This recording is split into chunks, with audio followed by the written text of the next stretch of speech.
তদলমসি শ্রীত সখ্যং দুষ্ট সজ্জত কথার্থ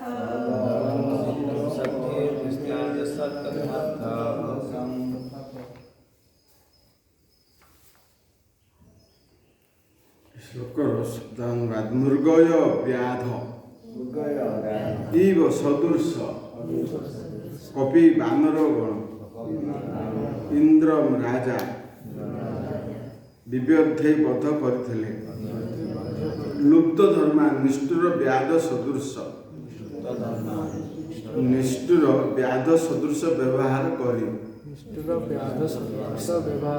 ସ୍ତ୍ରୀ ଲୋକର ଅକୃତ କରିଥିଲେ ବିରୂପାମ ବିରୂପ ସ୍ତ୍ରୀ ଜଣେ ସ୍ତ୍ରୀ ଦ୍ୱାରା ଜିତ ବିଜିତ ହୁଏ କାମୟାନାମ ଯେ କାମ ବାସନା ଚାଳିତ ହୋଇଥିଲା ବଳି ରାଜା ବଳି ଅପି ମଧ୍ୟ ବଳି ତାର ନୈବେଦ୍ୟ ଅତ୍ୱା ଭକ୍ଷଣ କରି ଅବେଷ୍ଟୟତ୍ ବନ୍ଧନ କରିଥିଲେ ଧ୍ୱାନ କ୍ଷବତ୍ ଗୋଟିଏ କାକ ସଦୃଶ ଯେ ତତ୍ ଅତଏବ ଅଳମ୍ ଯଥେଷ୍ଟ ଅସିତ କଳା କୃଷ୍ଣଙ୍କ ସହିତ ସଖୀ ସମସ୍ତ ପ୍ରକାର ବନ୍ଧୁତା ଦୁସ୍ତ୍ରଜ୍ୟ ପରିତ୍ୟାଗ କରିବା କଠିନ ତତ୍ ତାଙ୍କ ସମ୍ବନ୍ଧରେ କଥା ବା ବିଷୟବସ୍ତୁ ଅର୍ଥ ଅନୁବାଦ ଜଣେ ବ୍ୟାଧ ସଦୃଶ ସେ ନିଷ୍ଠୁର ଭାବରେ ତୀର ଦ୍ୱାରା କପିରାଜାଙ୍କୁ ହତ୍ୟା କରିଥିଲେ ଯେହେତୁ ସେ ଏକ ନାରୀ ଦ୍ୱାରା ବିଜିତ ଥିଲେ ତେଣୁ ତାଙ୍କ ନିକଟରେ କାମ ଆକାଂକ୍ଷା କରି ଆଗତ ଆଉ ଏକ ନାରୀକୁ ବିଲୋପ କରିଥିଲେ ଆଉ ବଳି ମହାରାଜଙ୍କ ନୈବେଦ୍ୟ ଭକ୍ଷଣ ପରେ ମଧ୍ୟ ତାଙ୍କୁ ଗୋଟିଏ ରଜ୍ଜୁ ଦ୍ୱାରା ବନ୍ଧନ କରିଥିଲେ ଯେପରିକି ଏକ କାଉ ଅଟନ୍ତି ତେଣୁ ଏହି କୃଷ୍ଣ ବର୍ଣ୍ଣର ବାଳକ ସଙ୍ଗରେ ଆମମାନଙ୍କର ସମସ୍ତ ବନ୍ଧୁଭାବ ପରିତ୍ୟଜ୍ୟ ହେଉ ଯଦିଓ ତାଙ୍କ ବିଷୟକ କଥା ଆମେ ପରିତ୍ୟାଗ କରିପାରୁନାହୁଁ ଭାବାର୍ଥ ପରମ ପୁରୁଷ ଭଗବାନ ଶ୍ରୀକୃଷ୍ଣ ଗ୍ରନ୍ଥରେ ଶ୍ରୀଲ ପ୍ରଭୁପାଦ ଶ୍ଲୋକର ଅର୍ଥ ଏପରି ଭାବରେ ବର୍ଣ୍ଣନା କରିଛନ୍ତି ଶ୍ରୀମତୀ ରାଧାରାଣୀ ଭ୍ରମରକୁ କହିଲେ ତୁମେ ଦିନ ବାର୍ତ୍ତାବହ ତୁମେ ଏକ ନିର୍ବୋଧ ଭୃତ୍ୟ ମାତ୍ର ଶ୍ରୀକୃଷ୍ଣଙ୍କ ହୃଦୟ କେତେ କଠୋର ସେ କେଡ଼େ ଅକୃତଜ୍ଞ ତାହାର ଅନେକ କଥା ତୁମେ ଜାଣୁନାହଁ କେବଳ ଗୋଟିଏ ଜୀବନରେ ନୁହେଁ ସେହିପରି ପୂର୍ବଜନ୍ମରେ ମଧ୍ୟ ଥିଲେ ଆମର ପିତାମହୀ ପୌର୍ଣ୍ଣମାସୀ ନିକଟରୁ ଆମେ ଏ ସମ୍ବନ୍ଧୀୟ କଥା ଶୁଣି ଆସିଛୁ ସେ ଆମମାନଙ୍କୁ କହିଛନ୍ତି ପୂର୍ବଜନ୍ମରେ ଶ୍ରୀକୃଷ୍ଣ ଏକ କ୍ଷତ୍ରିୟ କୁଳରେ ଜନ୍ମଗ୍ରହଣ କରିଥିଲେ ତାଙ୍କର ନାମ ଥିଲା ଶ୍ରୀ ରାମଚନ୍ଦ୍ର ସେହି ଜନ୍ମରେ ତାଙ୍କର ବନ୍ଧୁର ଶତ୍ରୁ ବାଳିକୁ ସେ କ୍ଷେତ୍ରୋଚିତ ଭାବରେ ବଧ କରିବା ପରିବର୍ତ୍ତେ ତାଙ୍କୁ ସେ ଶିକାରୀ ସଦୃଶ ନିହତ କରିଥିଲେ ଶିକାରୀ ତାର ସୁରକ୍ଷିତ ଗୁପ୍ତ ଆଶ୍ରମ ମଧ୍ୟରୁ ପଶୁକୁ ବଧ କରେ ତାହା ସମ୍ମୁଖକୁ ଯାଏ ନାହିଁ ତେଣୁ ଶ୍ରୀରାମଚନ୍ଦ୍ରଙ୍କ ସଦୃଶ ଜଣେ କ୍ଷତ୍ରିୟଙ୍କ ପକ୍ଷରେ ଉଚିତ ଥିଲା ବାଳି ସଙ୍ଗେ ସମ୍ମୁଖ ଯୁଦ୍ଧ କରିବା କିନ୍ତୁ ତାଙ୍କ ସଖାର ପରୋଚନାରେ ସେ ବାଳିକୁ ଗୋଟିଏ ଗଛର ଆଳୁ ବାଣ ନିକ୍ଷେପ କରି ବଧ କଲେ ଏହିପରି ଭାବରେ ସେ କ୍ଷତ୍ରିୟ ଧର୍ମ ଲଙ୍ଘନ କରିଥିଲେ ଏହା ବ୍ୟତୀତ ସୀତାଙ୍କ ରୂପ ଲାବଣ୍ୟରେ ଅତ୍ୟନ୍ତ ମୋହିତ ହୋଇ ରାବଣର ଭଗିନୀ ସୁପର୍ଣ୍ଣଖାର ନାକ କାନ କାଟି ସେ ତାକୁ କୁତ୍ସିତ ରମଣୀରେ ପରିଣତ କରିଥିଲେ ସୁପର୍ଣ୍ଣଖା ତାଙ୍କ ସହିତ ଏକ ଅନ୍ତରଙ୍ଗ ସମ୍ବନ୍ଧ ସ୍ଥାପନର ପ୍ରସ୍ତାବ କରିଥିଲା ଜଣେ କ୍ଷତ୍ରିୟ ହିସାବରେ ଏହା ତାଙ୍କ ପକ୍ଷେ ଉଚିତ ଥିଲା ସୁପର୍ଣ୍ଣାକୁ ସନ୍ତୁଷ୍ଟ କରିବା କିନ୍ତୁ ଏହି ପ୍ରକାର ସ୍ୱାର୍ଥପର ଥିଲେ ଯେ ସୀତାଦେବୀଙ୍କୁ ସେ କୌଣସି ପ୍ରକାର ଭୁଲି ପାରିନଥିଲେ ତେଣୁ ସୁପର୍ଣ୍ଣଖାକୁ ଏକ କୁତ୍ସିତ ରମଣୀରେ ପରିଣତ କରିଥିଲେ ଏହି କ୍ଷେତ୍ର ଜୀବନ ପୂର୍ବରୁ ସେ ବାମନ ଦେବ ନାମରେ ଏକ ବ୍ରାହ୍ମଣ ବାଳକ ରୂପରେ ଜନ୍ମଗ୍ରହଣ କରିଥିଲେ ଏବଂ ବଳି ମହାରାଜଙ୍କ ନିକଟରୁ ଭିକ୍ଷା ପ୍ରାର୍ଥନା କରିଥିଲେ। ମହାବଦାନ୍ୟ ବଳି ମହାରାଜ ତାଙ୍କର ସର୍ବସ୍ୱ ଦାନ କଲେ ମଧ୍ୟ ବାମନ ରୂପରେ ଶ୍ରୀକୃଷ୍ଣ ଏକ ଅକୃତଜ୍ଞ କୁଆ ପରି ତାଙ୍କୁ ବନ୍ଦୀ କରି ପାତାଳ ଲୋକଙ୍କୁ ପଠାଇ ଦେଇଥିଲେ। ସେ ଏ ପ୍ରକାର ଅକୃତଜ୍ଞ ଥିଲେ। ମୁଁ ତାଙ୍କର ସବୁ କଥା ଜାଣେ, କିନ୍ତୁ ଅସୁବିଧା ଏହା ଯେ ସେ ଏତେ କଠିନ ହୃଦୟ ନିଷ୍ଠୁର ହେଲେ ମଧ୍ୟ ଶ୍ରୀକୃଷ୍ଣଙ୍କ କଥା ଆଲୋଚନା ବିରୋଧ ହେବା ଆମମାନଙ୍କ ପକ୍ଷରେ ଅତ୍ୟନ୍ତ କଷ୍ଟକର ବ୍ୟାପାର। ଶ୍ରୀ ବିଶ୍ୱନାଥ ଚକ୍ରବର୍ତ୍ତୀ ଠାକୁର ଉଲ୍ଲେଖ କରିଛନ୍ତି ଯେ ଉଜ୍ଜଳ ନୀଳମଣି 14 ଅଧ୍ୟାୟ 192 ଗ୍ରନ୍ଥରେ ନିମ୍ନୋକ୍ତ ଶ୍ଲୋକର ଶିଳ ରୂପ ଗୋସ୍ୱାମୀ କୃତ ବର୍ଣ୍ଣନାନୁସାରେ ରାଧାରାଣୀଙ୍କ ଏହି ଉକ୍ତିକୁ ଅବଜଳ୍ପ କୁହାଯାଇଥାଏ। ସାଧୁଗଣ ସିଦ୍ଧାନ୍ତ ପ୍ରଦାନ କରିଛନ୍ତି ଯେ ଜଣେ ପ୍ରେମିକା ଯେତେବେଳେ ଈର୍ଷା ଭୟ ଦ୍ୱାରା ଚାଳିତ ହୋଇ ଘୋଷଣା କରେ ଯେ ଭଗବାନ ହରି ତାଙ୍କର ରୁରତା କାମୁକତା ଏବଂ ସତ୍ୟତା ନିମିତ୍ତ ସେ ପ୍ରେମକାର ଆସକ୍ତି ପକ୍ଷେ ଅପ୍ରୟୋଜନୀୟ, ସେହି ପ୍ରକାର ବ୍ୟକ୍ତିକୁ ଅବଜଳ୍ପ କୁହାଯାଇଥାଏ। ହରୋ କାଠନ୍ୟ କାମିତ୍ୱ ଧୌତା ଦାସ୍ୟକ୍ତ ଯୋଗ୍ୟତା ଯତ୍ର ସେ ସା ଭିଏ ବକ୍ତା ସ ଅବଜଳ୍ପ ସତାଂ ମତଃ।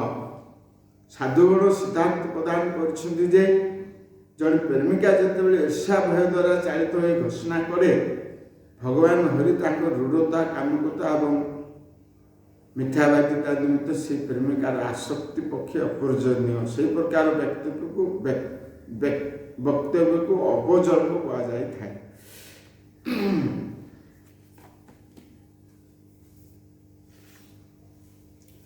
ମୃଗୟୁବ କପ୍ୟାଧ ବିବିଧେ ଲୁପ୍ତ ଧର୍ମା ସ୍ତ୍ରିୟମକୃତ ବିରୂପା ସ୍ତ୍ରୀଜିତ କାମୟାନାମ ବଳିମପି ବଳିମତ୍ୱା ବେଷ୍ଟୟ ଧାକ୍ଷବ୍ୟଦେଶ ତଦଳମସିତଂ ସୌଖିଂ ଦୁଶ୍ଚର୍ଯ୍ୟସ୍ତତ୍କଥା ତ।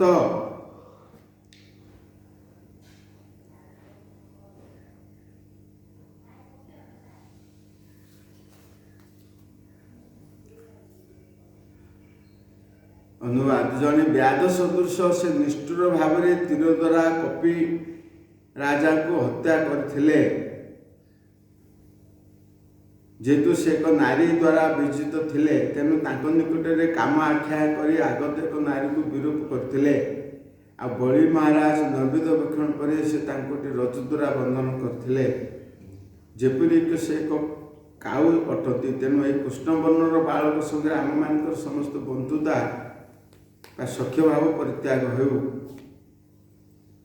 ଯଦିଓ ତାଙ୍କ ବିଷୟ କଥା ଆମେ ପରିତ୍ୟାଗ କରିପାରୁନାହୁଁ। ଏଠାରେ ଏକ ବିରୋଧ ଭାବ କଥା ଆସୁଛି। କ'ଣ ନା ରାଧାରାଣୀ ସଖୀମାନଙ୍କ ମଧ୍ୟରେ ଆଲୋଚନା କରୁଛନ୍ତି। ଜଣେ ସଖୀ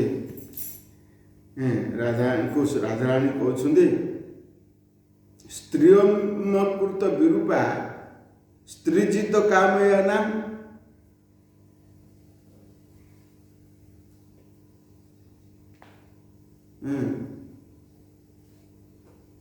ଯେ ରାବଣର ଭଉଣୀ ସୁପର୍ଣ୍ଣଖା ରାମଚନ୍ଦ୍ରଙ୍କର ରୂପ ପ୍ରତି ମୋହିତ ହେଇକି ସେ ରାମଚନ୍ଦ୍ରଙ୍କୁ ଭଲ ପାଇଥିଲା ପତି ରୂପରେ ଗ୍ରହଣ କରିବା ପାଇଁ, କିନ୍ତୁ ରାମଚନ୍ଦ୍ର ଏକ ପତ୍ର ଲେଖିଦେଲେ। ସେ ଚିଠି ସୁପର୍ଣ୍ଣଖା ଲକ୍ଷ୍ମଣ ନିକଟକୁ ଧରି ଗଲେ। ଲକ୍ଷ୍ମଣ ସୁପର୍ଣ୍ଣଖାର ନାକଟିକୁ କାଟିଦେଲେ, କିନ୍ତୁ ସୁପର୍ଣ୍ଣଖାର ଭଗବାନଙ୍କ ରୂପ ପ୍ରତି ମୋହିତ ହେଲେ। କିନ୍ତୁ ଏଇଟା ଯୋଉ କଲେ ଭଗବାନ ରାମଚନ୍ଦ୍ରଙ୍କ ରୂପକୁ ପ୍ରତି ଆକର୍ଷିତ ହୋଇ ସୁପର୍ଣ୍ଣଖା ଆସିଥିଲା।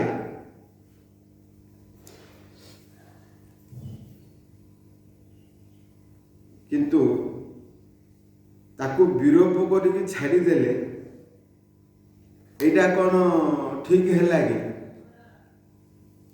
এইটা গোटे अकृतज्ञ माने माने एटा गोटे नृशंस काम एटा ठीक हैला नै एभली राधाराणी आर सखी मान मध्य कथबार्ता होती एटा कौन भल काम है कि एटा भल काम है ना। अच्छा से कथा छाड़ बलिमपी बलिमत्वा बेष्ट यद्देश्य बलि महाराज सबर्ष देदेला ताकू भगवान वामन देव नागपाश द्वारा बंधन करदेले एटा कौन ठीक है लगे। अच्छा से कथा छाड़ जे सुग्रीव बालीर पत्नी को उपभोग करथिले बा अपहरण करथिले तेणु गोटे गछर आड़ोहल लुचिकी बालीर स्त्री को भगवान रामचंद्र मारिदेले एटा कौन ठीक है लगे। एभली विरोध भाषा कथा विरूप मान विरोध भाव कथा आलोचना कर सखी और राधाराणी मध्य एटा कौन ठीक है लगे। जदि मारिब तो सामना सामनी युद्ध कर मारिबा दरकार जेहेतु रामचंद्र क्षत्रिय थिले क्षत्रियर धर्म कौन सामना सामनी युद्ध करवा से तो लुचिकी मारे एटा कौन ठीक है लगे। हाँ तेणु यहाँ भल लोकर काम नुह ये गोटे शठ लोकटा कृष्ण शठ एभली निंदा कर राधाराणी गोपी मान मध्य आलोचना कर शठर काम हाँ यहाँ कौन भल लोकर काम नुह। जड़े सखी पुणी राधाराणी कौच जदि से शठ भल लोक नुह ताहले तुम्हें तांको कथा कहीं बारंबार कौच से जब भल लोक ना कौन सी जदि लोक भल है ना कथा मन पकेबा जदि से भल लोक नुह जानूच ठकटा अकृतज्ञटा बहुत नृशंस लोक तार कथा कहीं मन पकाच तार कथा कहीं चिंता कर तुम जदि कौच शठ शठ शब्द एठारे बुझाऊँगी जे खराब शठर एक अर्थ है वैवाहित नारी मैंने आपण पाखक आसी सहित केवे पुरुष एमती विवाहित नारी को लीला करें आश्रय दे पारनि तुम्हें अनेक भल व्यक्ति अनेक अर्थ गोपी मान गाली अर्थ कहते जे तुम भली पुरुष ही पारे जे जदि तुम्हें से ठक ताल कथा तुम्हें कहीं सब मन पकाच सखी राधाराणी मध्य परस्पर आलोचना हो राधाराणी कहते हाँ तांको विषय कथा आम परित्याग करूना कृष्णर कथा आम त्याग करूँ जेहेतु आम कृष्ण कथार जीवन धारण कर कृष्ण कथार आम बंचीचु ना कि तब कथा मृतं तप्त जीवन कवि भिड़ितं कल्मा कल्मषापहं तब कथानुत तप्त जीवनं कवि भिड़ितं कल्मषापहं सर्वमंगलं श्रीमदादत्तं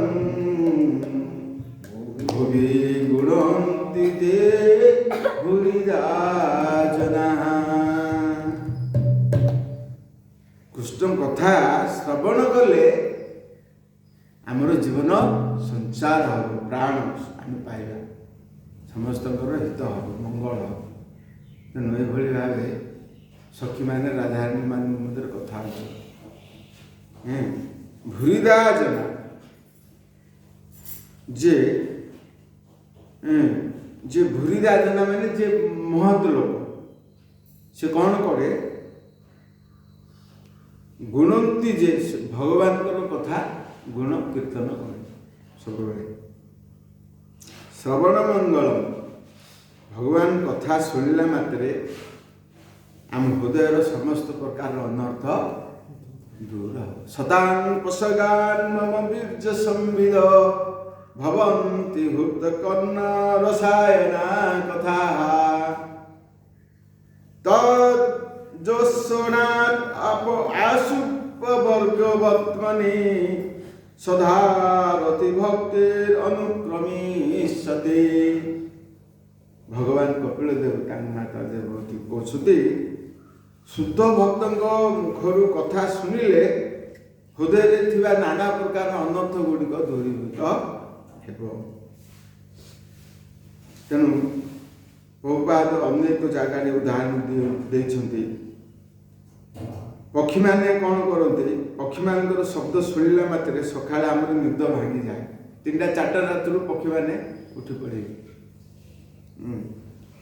ସେ ସମୟରେ ପକ୍ଷୀମାନେ କ'ଣ କରନ୍ତି, ସେମାନେ କିଛି ପ୍ରଶ୍ନ କରିଥାନ୍ତି। ଯେମିତି ଆମେ ବଜାରକୁ ଜିନିଷ କିଣିବା ପାଇଁ ଯାଉ, ଆଳୁ କିଲୋ କେତେ, ବାଇଗଣ କିଲୋ କେତେ, ପେନ୍ଟା କେତେ, ଖାତାଟା କେତେ ଦାମ, ମୂଲ୍ୟ ଆଜ୍ଞାନ କରୁ, ମୂଲ୍ୟ ପ୍ରଶ୍ନ ପଚାରୁ ନା। ଦୋକାନୀ ଉତ୍ତର ଦେଇଥାଏ ଏଇଟା ଏତିକି ଟଙ୍କା। ସେଭଳି ପ୍ରଶ୍ନ ଉତ୍ତର ଆଲୋଚନା ହେଉଛି। ଯଦି କେହି ସ୍କୁଲକୁ ଯାଏ ବା ପଢ଼ିଥିବ, ସାରାଦିନ କ'ଣ ହୁଏ, ଛାତ୍ର ଆଉ ଶିକ୍ଷକମାନଙ୍କ ମଧ୍ୟରେ ପ୍ରଶ୍ନ ଉତ୍ତର ଆଲୋଚନା ହୁଏ। ଯଦି କେହି ପାର୍ଲାମେଣ୍ଟକୁ ଯାଇଥିବ ତାହେଲେ ସେଠାରେ ମଧ୍ୟ ସାରାଦିନ ପ୍ରଶ୍ନ ଉତ୍ତର ଚାଲିଛି। ସେହି ପ୍ରଶ୍ନ ସମୂହ ନାରଦ ମୁନିଙ୍କର କଥା ଅନୁସାରେ ବୟସ ତୀର୍ଥ ଅର୍ଥାତ୍ କାଉମାନଙ୍କର ତୀର୍ଥ ସ୍ୱରୂପ।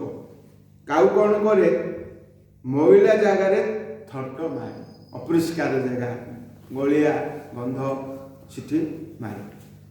ସେମିତି ମାଛି 2 ପ୍ରକାର ଅଛି, ମହୁମାଛି ଆଉ ସାଧାରଣ ମାଛି।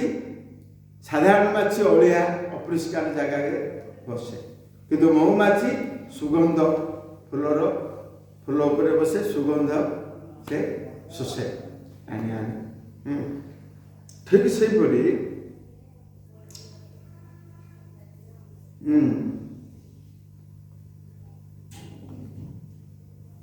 ସେହିପରି ଏମିତି ପ୍ରଶ୍ନ ଦ୍ୱାରା କେମିତି ବି ଜଗତର କଲ୍ୟାଣ ହୁଏ ନାହିଁ। ଜଣେ ପ୍ରଶ୍ନ ପଚାରିବ ଅର୍ଥାତ୍ ବ୍ରହ୍ମ ଜିଜ୍ଞାସା, ବ୍ରହ୍ମ ବସ୍ତୁ ସମ୍ପର୍କରେ ଜିଜ୍ଞାସା ହେବା ଉଚିତ। ଭଗବତ ତତ୍ତ୍ୱ ବସ୍ତୁ ସମ୍ପର୍କରେ ଜିଜ୍ଞାସା କରିବ, ଆମେ କିଏ, କେନ ମୋର ଯାରେ ତାପତ୍ରୟ, ଏହା ନାହିଁ ଜାଣି ମୋର କେମନ ହିତ ହଏ। ସନାତନ ଗୋସ୍ୱାମୀ ଯେତେବେଳେ ଚୈତନ୍ୟ ମହାପ୍ରଭୁ ବାରାଣାସୀରେ ମିଶିଥିଲେ, ସେତେବେଳେ ସେ ଏ ପ୍ରକାର ପ୍ରଶ୍ନ ପଚାରିଥିଲେ ଯେ ମୁଁ କିଏ, କ'ଣ କଲେ ମୋର ମଙ୍ଗଳ ହେବ, ଏଭଳି ପ୍ରଶ୍ନ ପଚାରିଥିଲେ। ଯଦିଓ ସନାତନ ଗୋସ୍ୱାମୀ ବାଂଲାଦେଶର ପ୍ରଧାନମନ୍ତ୍ରୀ ଥିଲେ, ମୁସଲମାନ ହୁସେନ ସାହେବ ହିନ୍ଦୁ ଲୋକମାନଙ୍କୁ ମନ୍ତ୍ରୀ ପଦବୀ ଦେବି କି? କୌଣସି ଦିନ ଏଇଟା ସମ୍ଭବ କି? କୌଣସି ଇତିହାସରେ ଏହା ନାହିଁ।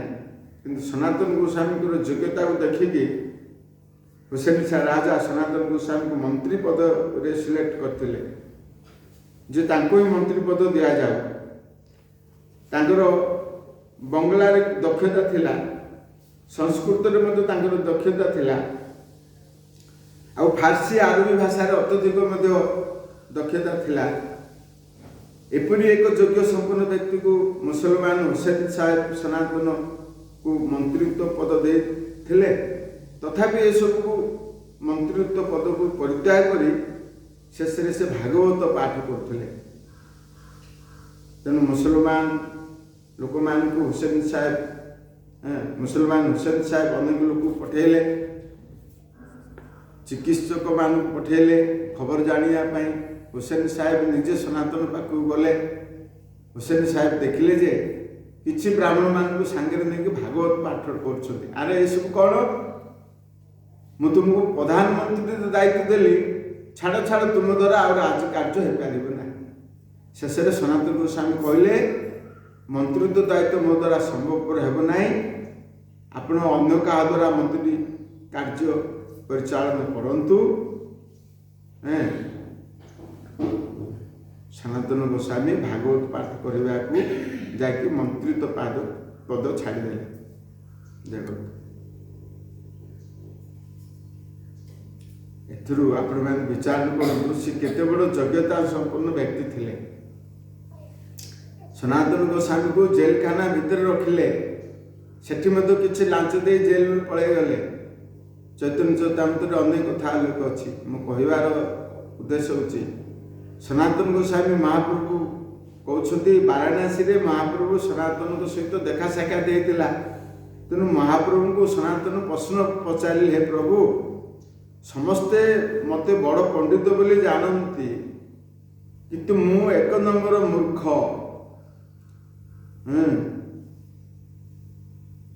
तेणु आम प्रश्नोत्तर आलोचना करते जड़े बहुपात उदाहरण देते। जहाँ बर्तमान आम आलोचना विषय वस्तु हूँ गोपी मैंने ए प्रकार निंदा कर। गोपी मैंने कहते शठ निश अकृतज्ञ।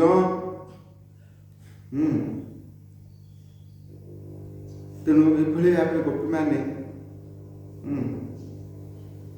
कहले आम दशम स्कंद भागवत में शुणी आसीचे कितव जोशित कश्य जे निश। तुम भली शठ नहेले के नारी मान को त्याग करिवो, एटा केवल तुम भली व्यक्ति करि पारे। अर्धरात्रि रे आमे माने तुम पाखक आसिलु, अथच तुम्हें कौच पळे जाओ वर्तमान। तेणु गोपी मैंने कहते तुम्हें बड़ शठ अकृतज्ञ। यही शब्द को गाली बोली भाविले आचार्य मान कहते स्त्री जाति जो नारी आसते से भोग करने के डाकेनि, से स्वामी पाखक फेरी जावाई कहती। यहाँ बोधे आम क्षेत्र में मन हो गोपी मैंने कृष्ण को गाली देउछंती। गोपी मैंने अंतर गोटे कथा कहते बाहर आउ एक कथा बुझे। तुम छड़ा शठ आउ कई जगत नहीं। तुमर वंशीध्वनि आम मोहित हो अर्धरात्रि आसिलु, अछत आमको तुम परित्याग कर पलै जाओ बोली कौच। तुम पाद आम आश्रित भाव आसिलु, अथच तुम्हें आमको आश्रय दे पारनी। तेणु यहपरी गोपी मैंने गाली देते। तुम भली पुरुष ही पारे विवाहित युवती नारी मान को अधरात्रि डाकिकी टिके दर्शन दे सहित लीला कर परित्याग करे। एभली किए करे, एभली जे शठ व्यक्ति होइतिबो सी एभली करे। तेणु गोपी मैंने कहते तुम भली व्यक्ति जितेबाला गोपी मान देखिल एम तो अन्य पुरुषर स्त्री, तेणु से पद मदरजा को क्षण करने को चाहेनि, केवल तुम भली पुरुष करें। जहाँ पाखक एत सुंदर युवती मैंने आसी पद मदरजा रक्षा करने, अथच तुम्हें गोपी मान को आम मान को फेरे छ। तेणु आचार्य मैंने टीकार लिखुंट गोपी मैंने कृष्ण को प्रशंसा कर कृष्ण को गाली देते। जदि गोपी मैंने गाली अंतर दे था एमती तो कृष्ण दर्शन दियंती ना। आम जदि गाली देवा ताहले आ कृष्ण दर्शन देवे ना। तेणु हे अच्युत तुम्हें मैंने भल भाव जान, आम मैंने जदि कृष्ण निकट को किसी पाइबा जाऊ भगवान संपूर्ण रूपे जानती आम मैंने कई उद्देश्य आसचु हे अच्युत तुम्हें भल भाव जान आम मैंने कहीं आसचु ताहा तो तुम्हें जानिछ आम मैंने आत्मस्वजन पति पुत्र को त्याग कर आसचु एथुरु शिक्षणीय कौन गोपी मैंने शिक्षा देउछन्ति बेले बेले कौन व्यक्ति आपन को जानिला पर भी आपन को त्याग बा अवज्ञा करे सेते बेले आपन को कौन करबा उचित आपन ताको पाइबा पई तापय आपन कौन करछन्ति एटा आपन को स्मरण करे देबा उचित एक अर्थ रे गोपी मैंने यह कहछन्ति हे प्रभु हे उचित तुम्हें जानिछ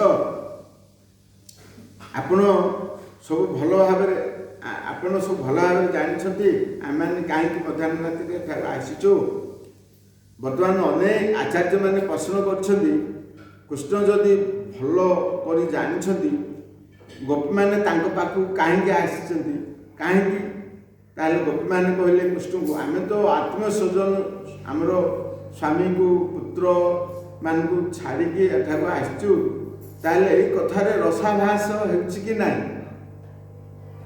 गोटे दिगु गोपी मैंने कृष्ण को कहते तुम्हें तो सब जान आम मैंने कि कौन कौन जिनस त्याग कर एठाक आसीचु जितेबाला कौन व्यक्ति आपन को बुझा चेष्टा करे गोपी मैंने ये अर्थ में कौन महात्मा बुझी बेले बेले ताकू शब्द द्वारा बजेवा हुए केबे केबे स्वामी को स्त्री कहे मु जाने तुम्हें कौन कर से जानी से बेले आपन को कौन करने से जहाँ जानी बाहर आपन कौन कार्य करटा आपन बुझेवा दरकार से गोपी मैंने एमती मन कले जे कृष्ण ये सब जानती तेणु आ कृष्ण पाखे गोपी मैंने किसी कहवा दरकार ना लुचि छपा दरकार ना तेणु आम मान को गोपी मैंने शिक्षा देउछन्ति जे कृष्ण पाखे आम मैंने कौन चाहूँ यहाँ केबे भी कृष्ण को मन कर ना से सर्वज्ञ से सब जानती आम के उद्देश्य एठाक आसीचु जमी आम ऋषिकन भक्त माने विभिन्न प्रकार उद्देश्य अच्छे अलग अलग नहीं विभिन्न उद्देश्य नहीं मठ मंदिर को आसती किए स्त्री भल गोटे स्त्री बाहाई आखि आखिया करके आसे किए खाया पान विकल पेट विकल आसे किए रथ रोजगार करने आसे आउ किए लाभ पूजा प्रतिष्ठा पोस्ट पदवी आसे ये विभिन्न प्रकार उद्देश्य कामना थाए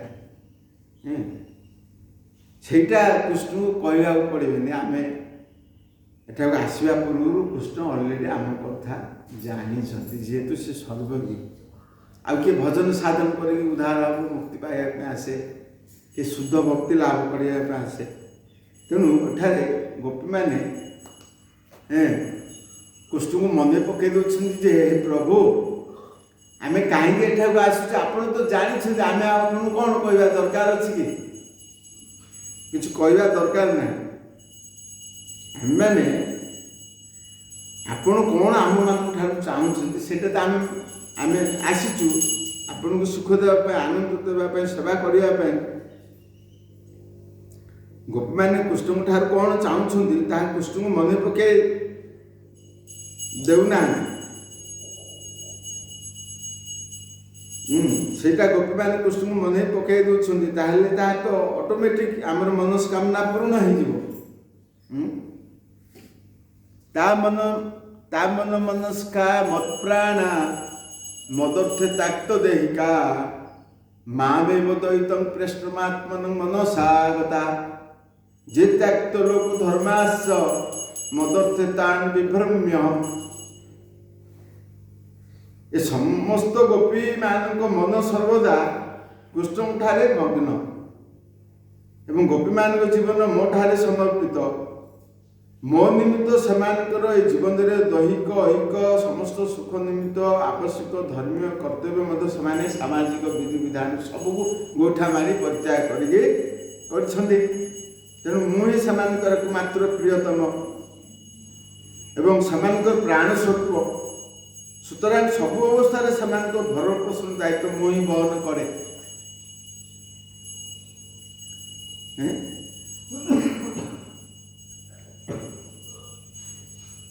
ତେଣୁ ଏଭଳି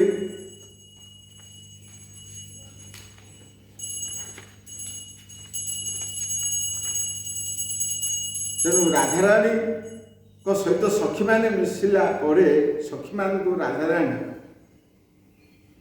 କହିଲେ ଏ କଥାଟା ତନ୍ମନସ୍କା ତତ୍ ଆଳାପ ତତ୍ ବିତିଷ୍ଠା ତଦାତ୍ମିକା ତତ୍ ଗୁଣାନ୍ ଏବ ଗାୟନ୍ତ ତ ନ ଆତ୍ମା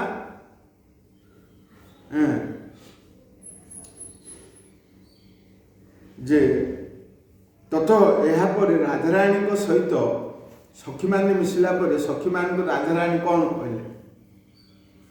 ଶ୍ରୀକୃଷ୍ଣ ମୋତେ ଏହିପରି ଭାବରେ ମାନ କରିଛନ୍ତି ଯେ ମୁଁ ତାଙ୍କୁ କଠୋର ବଚନ ବ୍ୟବହାର କଲି। এই କଥା ଶୁଣି ସଖୀମାନେ ଆଶ୍ଚର୍ଯ୍ୟ ହୋଇଗଲେ।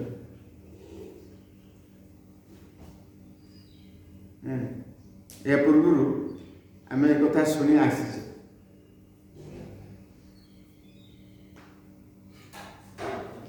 ଦଶମ ସ୍କନ୍ଧ 30 ଅଧ୍ୟାୟରେ। ତେଣୁ ଗୋପୀମାନେ ବନରେ ପ୍ରବେଶ କଲେ। ଅନେକ ବନରେ ଚନ୍ଦ୍ରର ଆଲୋକ ପଡୁଥିଲା। ଚନ୍ଦ୍ରର ପ୍ରକାଶ ଚତୁଃପାର୍ଶ୍ୱରେ ବିଚ୍ଛୁରିତ ହେଉଥିଲା। ତାପରେ ବନର ଆଗକୁ ଅନ୍ଧକାର ଅଛି। ଶ୍ରୀକୃଷ୍ଣ ସେ ବନ ଭିତରେ ଅନ୍ଧକାରକୁ ପ୍ରବେଶ କରି ଯାଇଥିଲେ। ଏହିପରି ଭାବରେ ଗୋପୀମାନେ କୃଷ୍ଣଙ୍କୁ ଖୋଜି ଖୋଜି ବନର ଅନ୍ଧକାର ଭିତରକୁ ପ୍ରବେଶ କରିବା ଦେଖି ଗୋପୀମାନେ ନିବୃତ୍ତ ହୋଇଗଲେ। ଆଉ ସେଠାରୁ ଫେରି ଆସିଲେ, ଆଉ ଆଗକୁ ଯିବା ନାହିଁ। ତେଣୁ ସେଠି ଛିଡ଼ା ହେଇକି ଭାବିଲେ ଯେ କୌଣସି ଗୋପୀକୁ ବା ସଖୀକୁ ବା ଧରିକି କୃଷ୍ଣ ବହୁତ ଘନ ବନ ଭିତରକୁ ପଳେଇ ଯାଇଛନ୍ତି। ତେଣୁ ଆମେ ବହୁତ ଦୂରକୁ ଯିବା ନାହିଁ। ସେଠାରୁ ଫେରି ଆସିଲେ, ତାଙ୍କ ଚରଣରେ ଘାସ ବାଜିଲା, ପଥର ବାଜିଲା, ତାଙ୍କୁ ବହୁତ କଷ୍ଟ ହେଲା। ତେଣୁ ରାଧାରାଣୀ ମନା କଲେ ସଖୀମାନଙ୍କୁ ଆଉ କୃଷ୍ଣଙ୍କୁ ଯାଆନ୍ତୁ ନାହିଁ। ସେଟା ବଡ଼ କୃଷ୍ଣ ବଡ଼ ଅକୃତଜ୍ଞ ଶଠ ଏଭଳି ଏଠି ନିନ୍ଦା କରୁଛନ୍ତି ନା। ବିରୋଧାଭାଷା ଆସୁଛି। ବିରୋଧାଭାଷା ମାନେ କ'ଣ? କୃଷ୍ଣଙ୍କ ବିରୁଦ୍ଧରେ ଏମାନେ କଥାବାର୍ତ୍ତା ହେଉଛନ୍ତି। ସଖୀମାନେ ଆଉ ରାଧାରାଣୀ ନାହିଁ।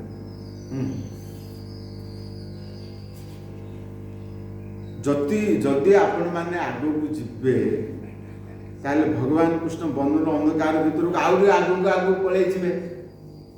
ତାହେଲେ ଆମେ ଆଉ ଭେଟି ପାରିବାନି, ତାଙ୍କୁ ମିଶି ପାରିବାନି।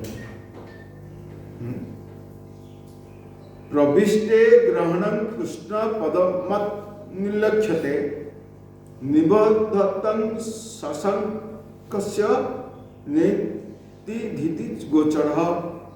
ଜଣେ ଗୋପୀ କହିଲା, କୃଷ୍ଣ ବଣରେ ଏପରି ଘନ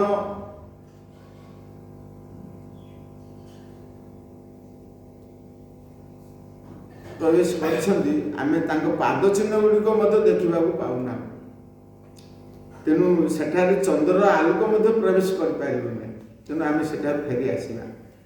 ଏଇଭଳି ସୁଖଦେବ ଗୋସ୍ୱାମୀ ଗୋପୀମାନଙ୍କର ପରିସ୍ଥିତି କଥା କହୁଛନ୍ତି, ସଖୀମାନଙ୍କର କଥା।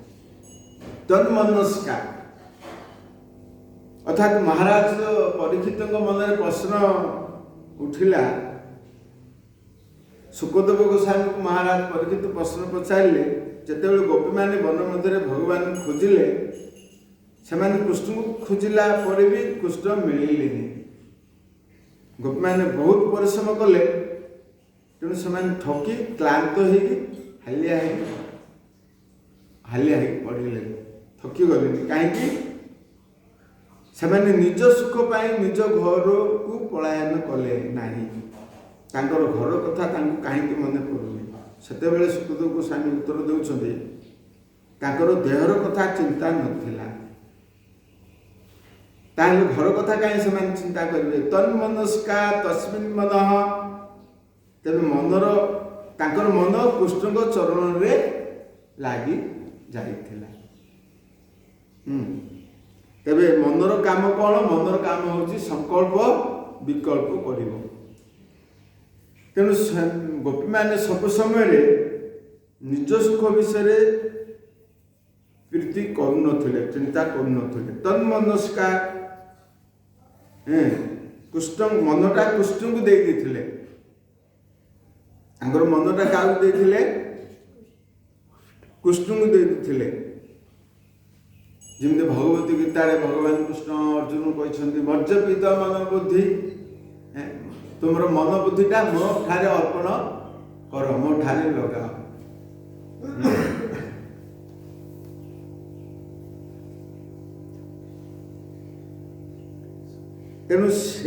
ତେଣୁ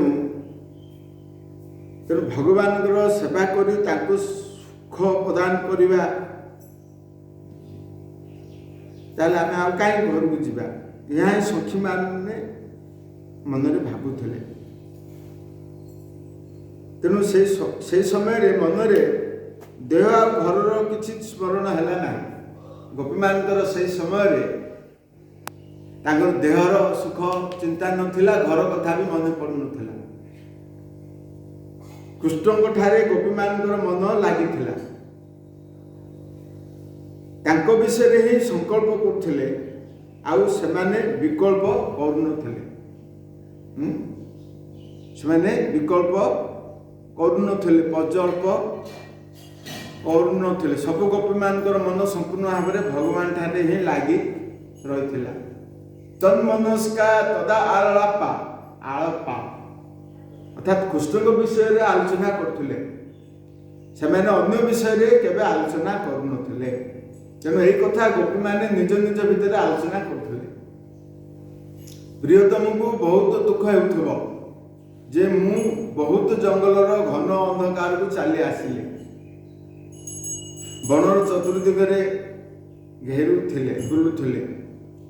ସେତେବେଳେ ଗୋପୀମାନେ କହିଲେ, କୃଷ୍ଣ ତ ଅନ୍ଧକାର ଭିତରକୁ ଯିବେ ନାହିଁ, ଆଉ ଘନ ଅନ୍ଧକାର ଭିତରକୁ ଯାଇ ଘୁରି ବୁଲିବେନି। ଯେଉଁଠି ବି ଆମେ ସ୍ଥାନ ପାଇଯିବୁ ବଣରେ, ସେ ସ୍ଥାନକୁ ମଧ୍ୟ ଆମେ ଫେରିବୁ। ଏହିପରି ଭାବରେ ଗୋପୀମାନେ କହୁଥିଲେ। ସଖୀମାନଙ୍କ ମଧ୍ୟରେ ପରସ୍ପର ଆଲୋଚନା କରୁଥିଲେ ଯେ କୃଷ୍ଣଙ୍କର ପାଦ କେତେ କୋମଳ, ସେ ଘାସ ଉପରେ ପଡ଼ିଥିବ। ତଦା ଆଳାପ, ତାଙ୍କର ବାଣୀ ଦ୍ୱାରା କୃଷ୍ଣଙ୍କୁ ସମର୍ପିତ କରୁଥିଲେ, କୃଷ୍ଣଙ୍କର ଚରଣ ବନ୍ଦନା କରୁଥିଲେ, କୃଷ୍ଣଙ୍କର ଗୁଣଗାନ କରୁଥିଲେ। ତାଙ୍କର ମନ ସବୁ ସମୟରେ କୃଷ୍ଣଙ୍କର ବିଷୟରେ ଭାବୁଥିଲା, ଆଉ ତାଙ୍କ ଜିହ୍ବା ଦ୍ୱାରା କୃଷ୍ଣଙ୍କ ବିଷୟରେ ଗୁଣଗାନ କରୁଥିଲେ। କର୍ଣ୍ଣ ଦ୍ୱାରା କୃଷ୍ଣଙ୍କର କଥା ଶୁଣୁଥିଲେ। ପିବନ୍ତି କଥା ଶୁଣିବା ଦରକାର। ଭଗବାନଙ୍କର କଥା, ଭଗବାନଙ୍କର କଥା ଆମେ କ'ଣ କରିବା ଦରକାର? ଶୁଣିବା ଦରକାର।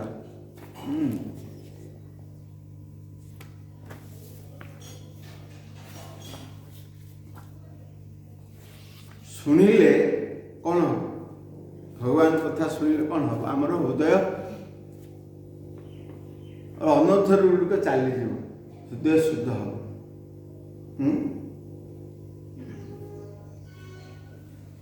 ତେଣୁ କୃଷ୍ଣଙ୍କର ଏମିତି କଥା କାନ ଦ୍ୱାରା ଶ୍ରବଣ କରିବା ଦରକାର। ତେଣୁ କୃଷ୍ଣ ମାଧୁର୍ଯ୍ୟର ଏକ ସ୍ୱାଭାବିକ ବଳ କୃଷ୍ଣ ଆଦି ନର ନାରୀ କରଇ ଚଞ୍ଚଳ। ଗୋପୀମାନଙ୍କର ମନଟା ଚଞ୍ଚଳ ହେଉଥିଲା କୋଉଥିପାଇଁ?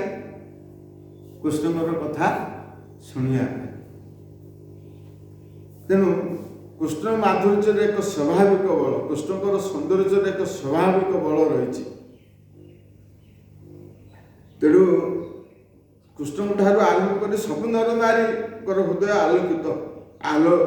ଆଲୋଡ଼ିତ ହୁଏ।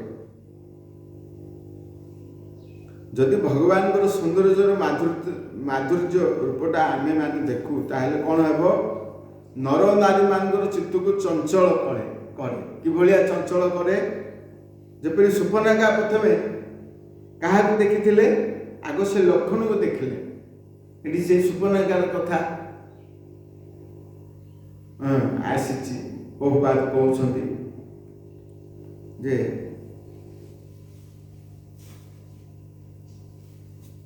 ସେ ପ୍ରଥମେ ଆଗ ସୁପର୍ଣ୍ଣରେଖା କାହାକୁ ଦେଖିଲା? ରାମକୁ ଦେଖିଲା। ରାମ ଲକ୍ଷ୍ମଣକୁ ଦେଖିଲେ। ଯଦି ରାମକୁ ବିବାହ ହେବ ତାହେଲେ ସାରା ଜୀବନ ତୁମେ ଦାସୀ ହୋଇ ତାଙ୍କର ସେବା କରିବ। ତେଣୁ ରାମଚନ୍ଦ୍ର କ'ଣ କଲେ? ଗୋଟେ ଚିଠି ଦେଇକି ଲକ୍ଷ୍ମଣ ପାଖକୁ ପଠାଇଦେଲେ। କିନ୍ତୁ ପ୍ରଥମେ ସୁପର୍ଣ୍ଣରେଖା କାହା ରୂପ ପ୍ରତି ମୋହିତ ହେଇଥିଲା? ଭଗବାନ ରାମଚନ୍ଦ୍ରଙ୍କ ରୂପ ପ୍ରତି ମୋହିତ ହେଇଥିଲା। କିନ୍ତୁ ଭଗବାନ ରାମ ତାକୁ କ'ଣ କହିଲେ? ପରବର୍ତ୍ତୀ ଅବତାରରେ ମୁଁ ତୁମର ଇଚ୍ଛାକୁ ପୂରଣ କରିବି, ଏବେ ତୁମର ଇଚ୍ଛାକୁ ମୁଁ ପୂରଣ କରିପାରିବି ନାହିଁ। ମୁଁ ଏକ ପତ୍ନୀ ବ୍ରତ ଧର। ମୁଁ ଏଇ ଅବତାରରେ ମୁଁ ଗୋଟିଏ ସ୍ତ୍ରୀକୁ ବିବାହିତ ହେଇଛି, ଅନେକ ସ୍ତ୍ରୀକୁ ବିବାହିତ ହେଇପାରିବି ନାହିଁ। ଦ୍ୱାପର ଯୁଗରେ ଯେତେବେଳେ ମୁଁ ଅବତାର ହେବି କୃଷ୍ଣ ରୂପରେ, ମୁଁ ଅନେକ ସ୍ତ୍ରୀମାନଙ୍କୁ ଗ୍ରହଣ କରିବି। ତେଣୁ ତୁମେ ଅପେକ୍ଷା କର। ତେଣୁ ସେଇ ସୁପର୍ଣ୍ଣରେଖା କୁବ୍ଜା ହେଇକି ପରବର୍ତ୍ତୀ ଦ୍ୱାପର ଯୁଗରେ କୁବ୍ଜା ହେଇକି ଆସିଥିଲା। ତାର କୁଜ ବାହାରିଥିଲା, 3ଟା କୁଜ ବାହାରିଥିଲା। 3ଟା। ପରବର୍ତ୍ତୀ କାଳରେ ସେଇ ସୁପର୍ଣ୍ଣରେଖା କ'ଣ ହେଇ ଆସିଲା? କୁବ୍ଜା ହେଇ ଆସିଲା। ଯେତେବେଳେ କୁବ୍ଜା ହେଲା, ତାଙ୍କର ଏକ କାମନା ଥିଲା। ସେ କାମନାଟା କ'ଣ? କୃଷ୍ଣଙ୍କୁ ସ୍ୱାମୀ ରୂପରେ ପାଇବା ପାଇଁ। ତେଣୁ କୁବ୍ଜା କ'ଣ କଲା? ଚନ୍ଦନ କୃଷ୍ଣଙ୍କର ମସ୍ତକରେ ଲଗାଇ ଦେଲା ଏବଂ କୃଷ୍ଣଙ୍କର ବେକରେ ପୁଷ୍ପମାଳା ପିନ୍ଧାଇ ଦେଲା।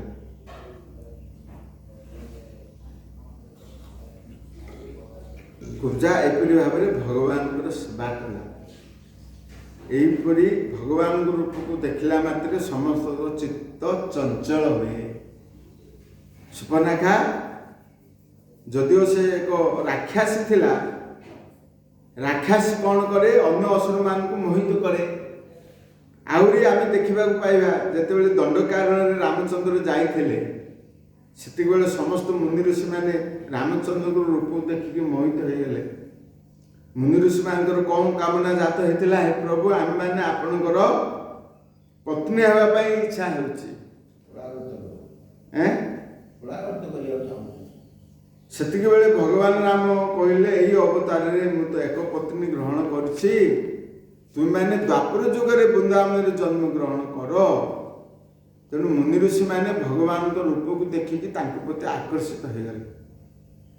ସେହି ମୁନି ଋଷିମାନେ ଦ୍ୱାପର ଯୁଗରେ ବିଭିନ୍ନ ଗୋପୀ ଭାବରେ, ନାରୀ ଭାବରେ ଜନ୍ମଗ୍ରହଣ କଲେ। ତେଣୁ ତାଙ୍କୁ ମୁନି 4 ଗୋପୀ କୁହାଗଲା। ନାଇଁ, ଦେଖ, ଏଭଳି ବିଭିନ୍ନ ପ୍ରକାର ଗୋପୀ ଅଛନ୍ତି। ଶ୍ରୁତି 4 ଗୋପୀ, ମୁନି 4 ଗୋପୀ। ତେଣୁ ଆମର ଜଗନ୍ନାଥ ଦାସ ଭାଗବତରେ ଆମେ ଶୁଣିଛେ, କ'ଣ ଶୁଣିଛେ?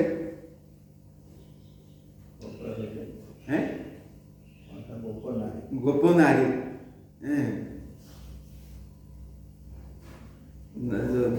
ନବାକ୍ଷରୀ ଛାନ୍ଦ ଜଗନ୍ନାଥ ଦାସ ଭାଗବତ ଶୁଣିଛେ।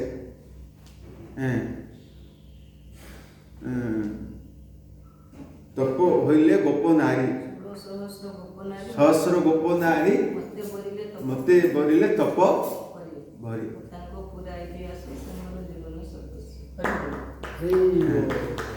ତେଣୁ ସେମାନେ ଏଇ ଯେତେ ସବୁ ମୁନି ଋଷି ମାନେ ହଉ କି ସ୍ୱର୍ଗର ଶ୍ରୁତି 4 ଅପ୍ସରା ମାନେ ହଉ, ଏମାନେ ସବୁ ବହୁତ ଯୁଗ ବର୍ଷ ଧରିକି ତପସ୍ୟା କରିଥିଲେ ଭଗବାନଙ୍କୁ ପାଇବା ପାଇଁ। ତାଙ୍କର କାମନା ବାସନା ଥିଲା। ତେଣୁ ଭଗବାନ ତାଙ୍କର କାମନା ବାସନାକୁ ପୂରଣ କରିଦେଲେ।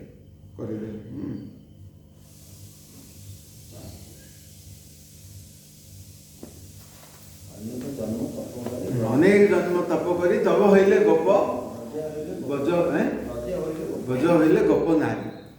ସେମାନେ ସାଧାରଣ ସ୍ତ୍ରୀ ଲୋକ ନୁହନ୍ତି, ଅନେକ ତପସ୍ୟା କରୁଛନ୍ତି ଅନେକ ବର୍ଷ ଭଗବାନଙ୍କୁ ସ୍ୱାମୀ ରୂପରେ ପାଇବା ପାଇଁ। ଦେଖନ୍ତୁ, ଆଉ କେହି ଯଦି ସାଧାରଣ ଲୋକ ଭାବିବ ଗୋପୀମାନଙ୍କୁ ତାହେଲେ ଅପରାଧ ହେବ। ଯେମିତି ଆମର ଅର୍ଚଉ ବିଷ୍ଣୁ ପୁରୁଷ ନରମତି ବୈଷ୍ଣବ ଜାତି ବୁଦ୍ଧି ଶିଳାଧି ମାନେ ଶିଳା ଭଗବାନଙ୍କ ଅର୍ଚ୍ଚନା ବିଗ୍ରହକୁ ଶିଳା ବନ୍ଦୀ କରିବା, ବୈଷ୍ଣବକୁ ଜାତି ବୁଦ୍ଧି ଦେଖିବା, ସପାସଣ୍ଡି ନାଁ ରଖି ବୋଲି କୁହାଯାଇଛି। ସେ ପାସଣ୍ଡି ସେ ନାଁ ରଖି ଏଭଳି କୁହାଯାଇଛି ଶାସ୍ତ୍ରରେ। ଅର୍ଚେଇ ଶ୍ରୀ ବିଷ୍ଣୁ ଭଗବାନ ବିଷ୍ଣୁଙ୍କର ଅର୍ଚ୍ଚା ବିଗ୍ରହକୁ କୌଣସି ପିତୁଳା ବା ଏ କାଠ ମୂର୍ତ୍ତି ମାର୍ବଲ ଭାବରେ ଦେଖିବା। ଅନେକ ଲୋକମାନେ ଆସନ୍ତି ମନ୍ଦିରକୁ ଦର୍ଶନ କରିବା ପାଇଁ, ଆଗ ଦେଖନ୍ତି ଏ ବିଗ୍ରହ କେଉଁଥିରେ ତିଆରି ହେଇଛି, ପଥର ନା ଧାତୁରେ ତିଆରି ହେଇଛି ନା ମାର୍ବଲରେ ତିଆରି ହେଇଛି, କିନ୍ତୁ ଭଗବାନଙ୍କ ସ୍ୱରୂପଟାକୁ ଦେଖନ୍ତି କି ପ୍ରତିମା ନୁହଁ ତୁମେ ସାକ୍ଷାତ ଭଜେନ୍ଦ୍ର ନନ୍ଦନ। ସେ ସାକ୍ଷାତ ଭଜେନ୍ଦ୍ର ନନ୍ଦନ, ସେ ପ୍ରତିଭା ନୁହନ୍ତି, ସାକ୍ଷାତ ଭଗବାନ ଭଜେନ୍ଦ୍ର ନନ୍ଦନ। ତେଣୁ ଗୋପୀମାନେ ଭଗବାନ କିପରି ଭାବରେ ଆରାଧନା କରୁଥିଲେ, ଆରାଧ୍ୟ ଭଗବାନ ଭଜେଶ ତନ୍ୟ ପ୍ରଧାନ ବୃନ୍ଦାବନ, ବୃନ୍ଦାବନର ରମ୍ୟା କାଶୀ ଉପାସନା ବଜୁବଦ୍ଧ ବର୍ଗେଣ ଯାହା କଳ୍ପିତା, ସର୍ବୋତ୍ତମ ଆରାଧନା କରୁଥିଲେ ସେଠି। ତେଣୁ ଗୋପୀମାନେ ଭଗବାନଙ୍କୁ ଏଭଳି ଭାବରେ ଆରାଧନା କରୁଥିଲେ। ମାନେ ଯେ ବ୍ରଜର ଏକମାତ୍ର ଆରାଧ୍ୟ ହେଉଛି କିଏ, କୃଷ୍ଣ ବ୍ରଜେନ୍ଦ୍ର ନନ୍ଦନ। ଏଭଳି ଏଭଳି ସେମାନେ କୃଷ୍ଣଙ୍କୁ ଆରାଧନା କରୁଥିଲେ, କୃଷ୍ଣଙ୍କୁ ଭଲ ପାଉଥିଲେ। ତେଣୁ କାଚିତ୍ ଶବ୍ଦ କୁହାଗଲା, କାଚିତ୍ କୌଣସି କୌଣସି ଗୋପୀ। କାଚିତ୍ ଶବ୍ଦର ଅର୍ଥ ହେଲା କୌଣସି କୌଣସି ଗୋପୀ ମାନେ। ସମ୍ବନ୍ଧରେ ଆଚାର୍ଯ୍ୟ ମାନେ କହୁଛନ୍ତି କାଚିତ୍ ଶବ୍ଦ ବ୍ୟବହାର କରୁଛନ୍ତି।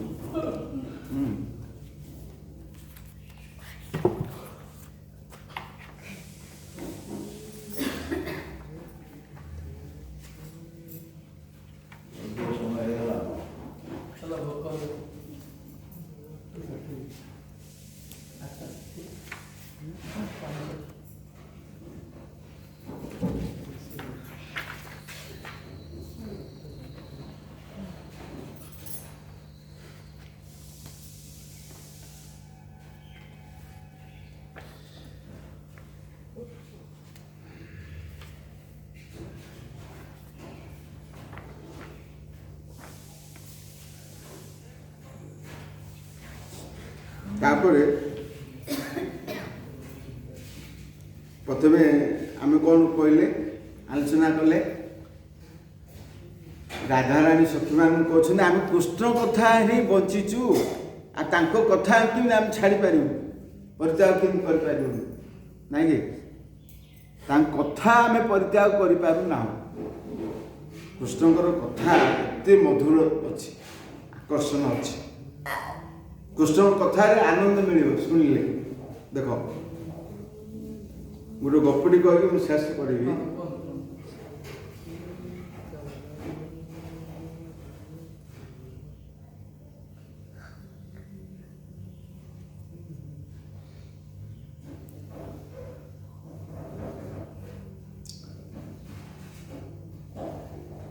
ଚଉଦ ବର୍ଷ ବନବାସ ପରେ ଭଗବାନ ରାମଚନ୍ଦ୍ର ଅଯୋଧ୍ୟାକୁ ଫେରିଲେ। ଅଯୋଧ୍ୟାବାସୀ ମାନଙ୍କୁ କହିଲେ ମୋ ସହିତ ତୁମେମାନେ ମୋର ଧାମକୁ ଚାଲ। ପ୍ରତ୍ୟେକ ଲୋକ ତାଙ୍କର ଧାମକୁ ଯିବା ପାଇଁ ରାଜି ହେଇଗଲେ। ସୁନ୍ଦର ବିମାନ ଆସିଲା, ସେ ବିମାନରେ ସମସ୍ତେ ବସିଲେ। ଶେଷରେ ଭଗବାନ ରାମଚନ୍ଦ୍ର ବିମାନରେ ବସିଲେ, କିନ୍ତୁ ଜଣେ ବସିନାହାନ୍ତି। କିଏ ବସିନାହାନ୍ତି? ହନୁମାନ ବସିନାହାନ୍ତି। ରାମଚନ୍ଦ୍ର ପଚାରିଲେ ହନୁମାନ କାହାନ୍ତି?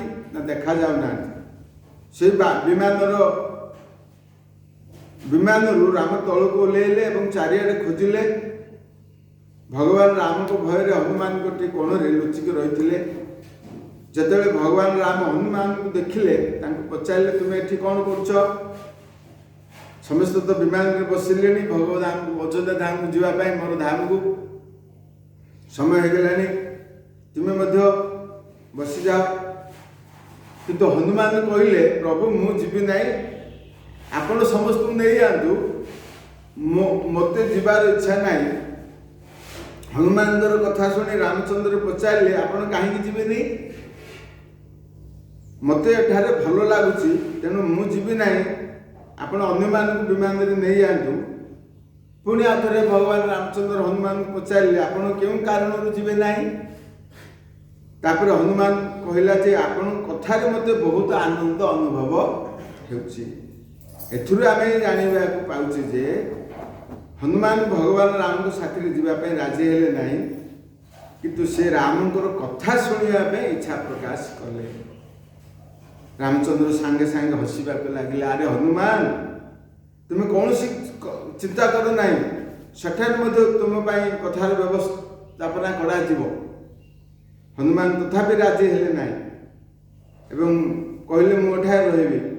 रामचंद्र बहुत प्रसन्न हो गले एवं कहले तुम्हें गोटे रूप एठी अवस्थान कर आउ मो सांगरे गोटे रूप चल जो भी कथा आलोचना होना कहीं सेठार हनुमान आग उपस्थित हो जाते तेणु हनुमान को भगवान कथा शुणापी एत भल लगे से लीला को शुणिक बहुत आनंद अनुभव करते।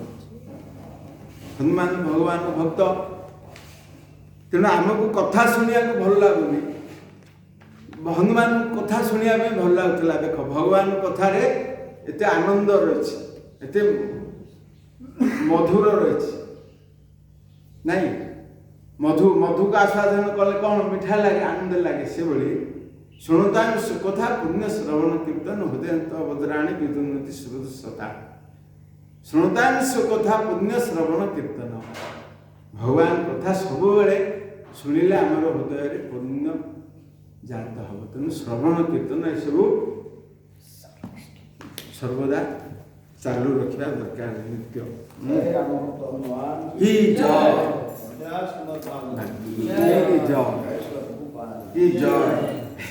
जय श्री गुरुदेव की जय समवेत गौर भक्त बंधु की जय निताय गौर प्रेमानंदे हरि।